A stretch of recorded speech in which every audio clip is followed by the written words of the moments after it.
Tu connais ce tableau, tout le monde le connaît. Ce visage déformé, ce ciel rouge sang, ses mains plaquées sur les oreilles. Mais voilà ce que personne ne te dit. C'est que ce personnage ne crie pas. Il entend quelque chose. Et si je te disais que ce quelque chose était peut-être réel? Ce tableau a été volé 2 fois. Son auteur a été interné en asile psychiatrique. Et le ciel rouge que tu vois là, des scientifiques se battent encore aujourd'hui pour savoir d'où il vient. Bienvenue dans l'histoire du cri d'Edvard Munch.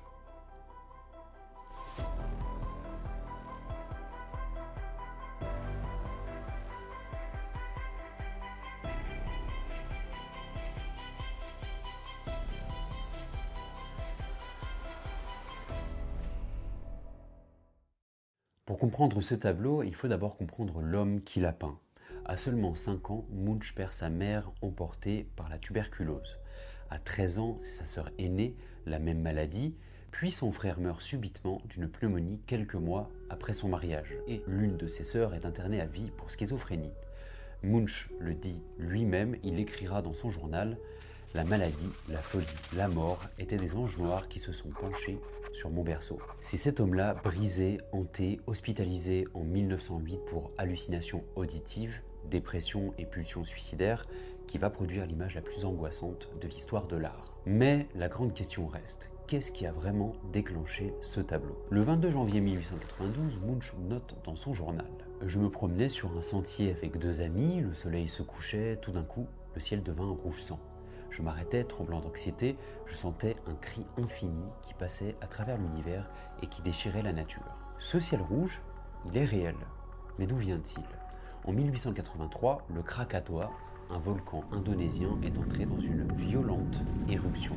Le bruit le plus fort jamais entendu sur la Terre. Les secousses auraient parcouru le globe 7 fois. Les cendres rejetées dans l'atmosphère auraient coloré les ciels du monde entier pendant des années.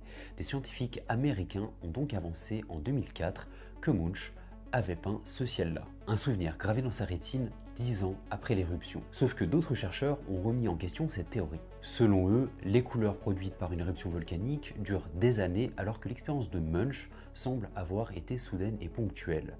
Leur contre-hypothèse, des nuages nacrés stratosphériques, un phénomène rare observable uniquement aux très hautes latitudes comme en Norvège. Krakatoa ou nuages nacrés? Les experts ne sont toujours pas d'accord, et c'est là que ça devient fascinant. Peu importe la cause réelle, ce que Munch lui-même ne voyait pas comme son cri, mais comme le cri de la nature entière. En plus d'être l'œuvre d'un génie tourmenté, ce tableau a une vie criminelle plutôt bien remplie. Premier vol, 12 février 1994. Le tableau est dérobé en seulement 50 secondes lors d'une infraction. Le même jour que l'ouverture des Jeux Olympiques d'hiver à Lillehammer. Les voleurs laissent derrière eux un mot. Merci pour la faible sécurité. 3 mois plus tard, une rançon de 1,2 million de dollars est réclamée au gouvernement norvégien qui refuse. Le tableau est finalement retrouvé intact. Deuxième vol, 22 août 2004, 2 hommes armés et masqués entrent dans le musée en plein jour. Les visiteurs les regardent décrocher le cri du mur, saisir la madone en sortant et partir. Aucune alarme ne se déclenche. Les tableaux n'étaient fixés au mur que par des fils. Mais voici le détail qui dépasse la fiction. Ce vol n'était pas motivé par l'art.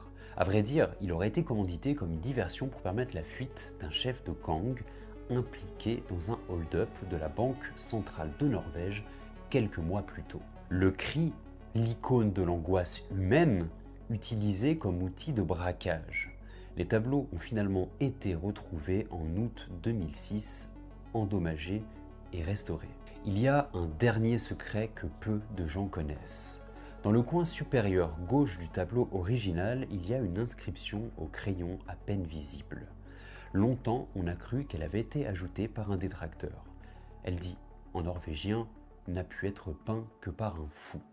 En 2021, le Musée national d'Oslo a confirmé par thermographie infrarouge que cette inscription était bien de la main de Munch lui-même. Pourquoi l'aurait-il écrit? Dérision, lucidité, provocation? Personne ne le sait vraiment. Ce qui est sûr, c'est que cette phrase résume peut-être mieux que tout le reste ce que représente le cri.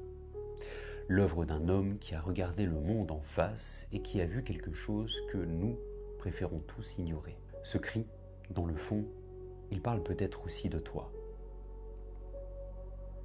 Voilà, j'espère que vous avez kiffé. Merci d'avoir regardé cette vidéo. On se retrouve très vite pour quelque chose de différent. Abonne-toi.